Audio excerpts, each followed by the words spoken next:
A day after private cord blood bank Cordlife was slapped with a 6-month ban for lapses, it says the automatic alert system for one of its tanks had experienced a temporary interruption. Hence, staff were not alerted that the temperature of blood stored had reached suboptimal levels. 2,200 units belonging to an estimated 2,150 clients were damaged. Audits also found the incident started from November 2020. When asked why these were not addressed then, Cordlife Group CEO says the company is unable to elaborate further at this point, as it is still working closely with the Health Ministry. Cord blood is stored to treat future blood-related illnesses. Lawyers say if families now want to sue for negligence, it may be difficult to prove the potential losses that they might suffer. Now it's very difficult to predict success of such claims because we are predicting in the future. We don't know that these things are going to happen. And from a legal point of view, the courts are going to struggle with whether at this particular point in time, whether, it was a foreseeable thing, a foreseeable damage.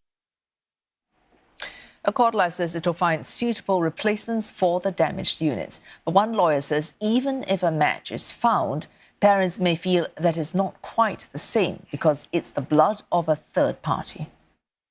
In this case, the purpose of cord blood is to seek a viable treatment in the event the child does suffer from a fairly rare form of leukemia or disease where you need the stem cells in question. I think from a medical point of view, if you can find suitable stem cells that can treat the illness in question, then perhaps from a legal point of view, there is no loss, right? Because the purpose for which you stored the cord blood has been met. So what is cord blood and what are its uses? Well, let's take a closer look. After a baby is born, cord blood is collected from the placenta and the umbilical cord. It contains the components of whole blood like red blood cells, white blood cells, platelets, as well as plasma.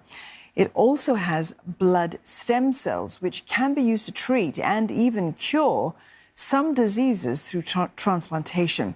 And once the cord blood is processed, it's frozen until the temperature reaches minus 180 degrees Celsius. It's then transferred for storage, maintained at lower than minus 150 degrees Celsius.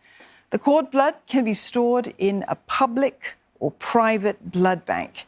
Singapore Cord Blood Bank is the only public bank in the country. There are 3 private banks, including Cordlife. Blood in a public bank may be used by any patient that needs it. Those in private banks are only for the donor or their immediate family.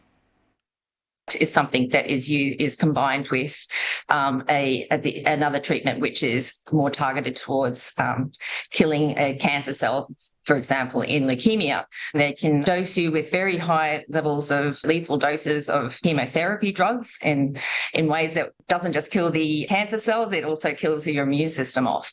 So then what they do is they come in and rescue your immune system with your stem cells.